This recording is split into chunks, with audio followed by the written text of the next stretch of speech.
चित्रलेखा।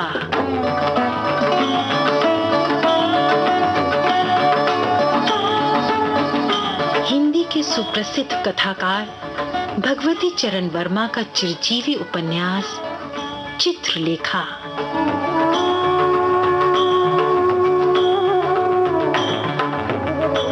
चित्रलेखा केवल कथा नहीं, वासना और तपस्या का द्वंद्व है। केवल उपन्यास नहीं, पाप और पुण्य की पहचान है चित्रलेखा।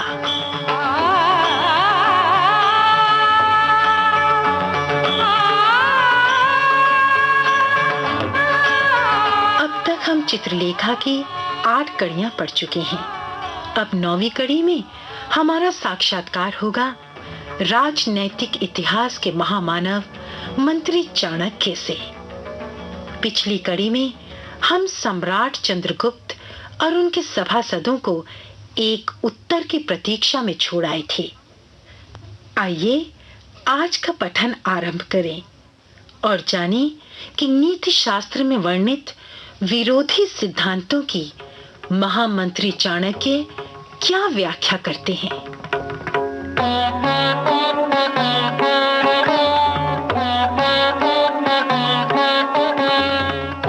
मेरे नीति शास्त्र में कहीं कहीं निर्धारित धर्म की रूढ़ियों के विरोधी सिद्धांत मिलते हैं। यह स्पष्ट है और यह मैं मानता हूं, पर उसके साथ ही मैं यह बतला देना चाहता हूं कि धर्म समाज द्वारा निर्मित है। धर्म ने नीति शास्त्र को जन्म नहीं दिया है, वरन इसके विपरीत नीति शास्त्र ने धर्म को जन्म दिया है। समाज को जीवित रखने के लिए समाज द्वारा निर्धारित नियमों को ही नीति शास्त्र कहते हैं और इस नीति शास्त्र का आधार तर्क है। धर्म का आधार विश्वास है और विश्वास के बंधन से प्रत्येक मनुष्य को बांधकर उससे अपने नियमों का पालन कराना ही समाज के लिए हितकर है। इसलिए ऐसी भी परिस्थितियां आ सकती हैं जब धर्म के विरुद्ध चलना समाज के लिए कल्याणकारक हो जाता है और धीरे धीरे धर्म का रूप बदल जाता है। चाणक्य के वाक्य समाप्त होते ही विद्वान मंडली में घोर निस्तब्धता छा गई। महाराज चंद्रगुप्त ने गर्व से अपने मंत्री की ओर देखा और फिर अपने सामने उपस्थित विद्वान मंडली की ओर। मंत्री ने बहुत बड़ी बात कह डाली थी और उनकी बात में यथेष्ट सार था। फिर बात भी नहीं थी निर्धारित सिद्धांतों के प्रतिकूल। इस बात का उत्तर कौन देगा, लोग इसकी प्रतीक्षा कर रहे थे। विद्वान मंडली में बैठे हुए एक नवयुवक योगी ने शांत भाव से उत्तर दिया, राजन, ईश्वर मनुष्य का जन्मदाता है और मनुष्य समाज का जन्मदाता है। धर्म ईश्वर का सांसारिक रूप है, वो मनुष्य को ईश्वर से मिलाने का साधन है। धर्म की अवहेलना ईश्वर की अवहेलना है, सत्य से दूर हटना है। सत्य एक है, धर्म उसी सत्य का दूसरा नाम है। यदि नीति शास्त्र धर्म के सिद्धांतों के प्रतिकूल है तो वो नीति शास्त्र नहीं वरन अनीति शास्त्र है। उचित और अनुचित, न्याय और अन्याय, इन सब की कसौटी धर्म है। धर्म के अंतर्गत सारा विश्व है। वयोवृद्ध मंत्री चाणक्य ने अपने सामने बैठे हुए नवयुवक योगी कुमारगिरी को इस प्रकार देखा जिस प्रकार एक दानव अपने सामने खड़े हुए बौने की ओर देखता है। धर्म की गुरुता को स्वीकार करके उसकी दुहाई देने वाले योगी, जानते हो धर्म को किसने जन्म दिया है? ईश्वर ने। और ईश्वर को? कितना भयानक प्रश्न था। जन समुदाय में एक हल्का सा कोलाहल विकसित हो उठा। ईश्वर को किसने जन्म दिया? ईश्वर अनादि है। ठीक कहते हो योगी, ईश्वर अनादि है। यह बात नई नहीं है। प्रत्येक मनुष्य कहता है कि ईश्वर अनादि है। पर क्या तुम ईश्वर को जानते हो? क्या यहां बैठा हुआ कोई भी व्यक्ति ईश्वर को जानता है? हां, ईश्वर अनादि है, पर उस ईश्वर को मैं दावे के साथ कहता हूं कोई नहीं जानता। वो कल्पना से परे है, वो सत्य है, पर इतना प्रकाशवान कि मनुष्य के नेत्र उसके आगे नहीं खुले रह सकते। उस सत्य को जानने का प्रयत्न करो, उस ईश्वर को पाने के लिए घोर तपस्या करो, पर सब व्यर्थ, निष्फल है। यदि तुम ईश्वर को ही जान सको, यदि तुम्हारी कल्पना में ही वो अखंड और निस्सीम अनंत का रचयिता आ सके, तो फिर वो ईश्वर कैसा? पर योगी, हमारा और तुम्हारा ईश्वर जिसकी हम पूजा करते हैं, उस ईश्वर से भिन्न है। हमारा और तुम्हारा ईश्वर कल्पना जनित ईश्वर है। अपनी आवश्यकताओं को पूरा करने के लिए ही समाज ने उस ईश्वर को जन्म दिया है। चाणक्य ने रुककर अपने चारों ओर देखा। गहरा सन्नाटा छाया हुआ था।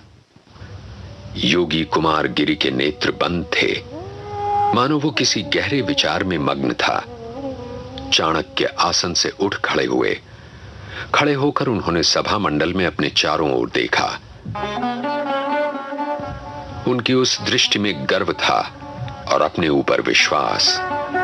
उनकी आंखें सभा मंडल में बैठे हुए अखंड विद्वानों को चुनौती दे रही थीं कि उनमें से कोई भी व्यक्ति उनका लोहा ले।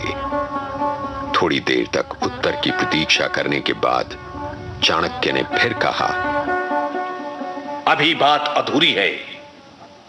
हां, मैंने ये कहा था कि हमारा और तुम्हारा ईश्वर जिसकी हम पूजा करते हैं कल्पना जनित चीज है और समाज द्वारा निर्मित है। उसके भिन्न भिन्न रूप हैं। अब आती है अंतरात्मा की बात। यहां भी निर्धारित मत अधिक अंश में भ्रमात्मक हैं। अंतरात्मा ईश्वर द्वारा निर्मित नहीं है, वरन समाज द्वारा निर्मित है। यदि वास्तव में वो ईश्वर प्रदत्त होती तो भिन्न भिन्न समाज के व्यक्तियों की अंतरात्माएं भिन्न भिन्न न होती। ईश्वर एक है। यदि वास्तव में उसने धर्म के नियम बनाए हैं तो प्रत्येक व्यक्ति पर एक ही नियम लागू होता है। पर बात ऐसी नहीं है। एक समाज के व्यक्ति की अंतरात्मा प्रायः दूसरे समाज के व्यक्ति की अंतरात्मा के अनुसार नहीं होती। मनुष्य की अंतरात्मा केवल उसी बात को अनुचित समझती है जिसको समाज अनुचित समझता है। इसलिए यह निश्चय पूर्वक कहा जा सकता है कि अंतरात्मा समाज द्वारा निर्मित है। मनुष्य के हृदय में समाज के नियमों के प्रति अंधविश्वास और पूर्ण श्रद्धा को ही अंतरात्मा कहते हैं। समाज से पृथक उसका कोई अस्तित्व नहीं है। चाणक्य आसन पर बैठ गए। विद्वानों में बहुतों ने चाणक्य के अकाट्य तर्कों से प्रभावित होकर उनके आगे मस्तक नमा दिया। कुमार गिरी ने चाणक्य के ये वाक्य सुने या नहीं, ये नहीं कहा जा सकता। वो अपने विचारों में उस समय भी तल्लीन था। उसके नेत्र बंद थे और उसके शांत मुख पर एक अलौकिक तेज था। पर विजय उस समय चाणक्य की ही रही। कुमार गिरी लोगों के मतानुसार चाणक्य के अकाट्य तर्कों का कोई उत्तर न दे सके। चंद्रगुप्त मुस्कुरा रहे थे। थोड़ी देर तक और प्रतीक्षा करने के बाद उन्होंने कहा, महामंत्री चाणक्य, वाद विवाद समाप्त हुआ। चित्रलेखा का नृत्य आरंभ हो। सभासद प्रतीक्षा में हैं। निस्तब्धता भंग हो गई। उपस्थित सामंतों ने हर्ष ध्वनि की। श्रृंगार गृह से उसी समय चित्रलेखा ने सभा मंडल में प्रवेश किया। आभूषणों की झंकार में एक प्रकार का विचित्र संगीत था। धर्म का नीरस तथा शुष्क वायुमंडल राग से भरे सौंदर्य की मस्ती से विकंपित हो उठा। कांपती हुई उषा के धुंधलेपन को चीरते हुए मानो प्रातःकालीन सूर्य के अरुण प्रकाश ने प्रवेश किया। हेमंत की शीतल तथा शुष्क वायु में मधुमास के हल्के ताप और मतवाले सौरभ का समावेश हुआ। सारा वातावरण ही बदल गया।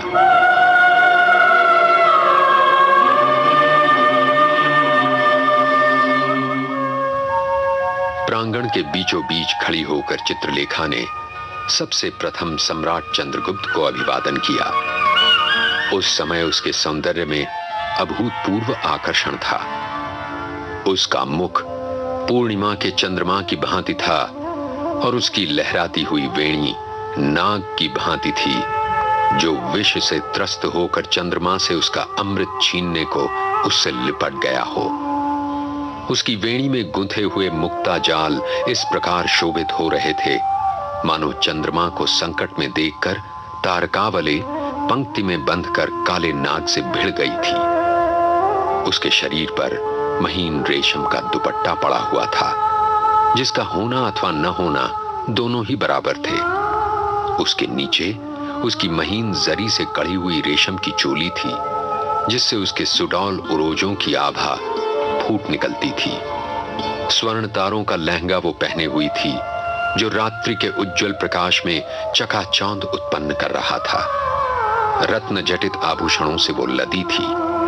उस समय वो साक्षात लक्ष्मी रूप में थी।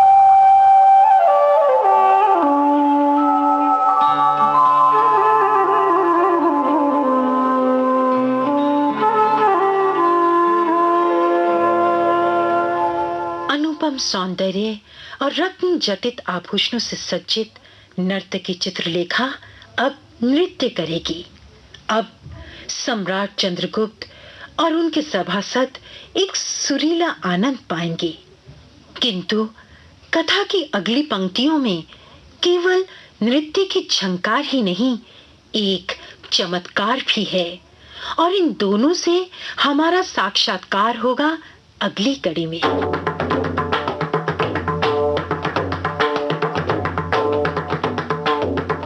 आज की कड़ी में चाणक्य, चंद्रगुप्त और कुमारगिरी को अपने स्वरों का परिधान दिया प्रदीप शुक्ल, आनंद सिंह और सुधीर पांडे ने। सूत्रधार थे हरीश भीमाणी।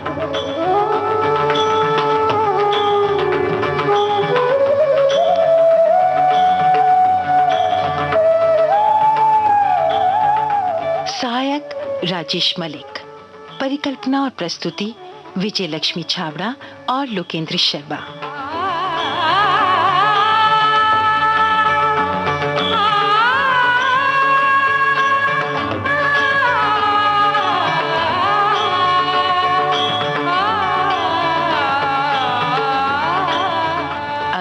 पुष्पा सक्सेना 10वीं कड़ी के प्रसारण तक आपसे विदा लेती है। नमस्कार।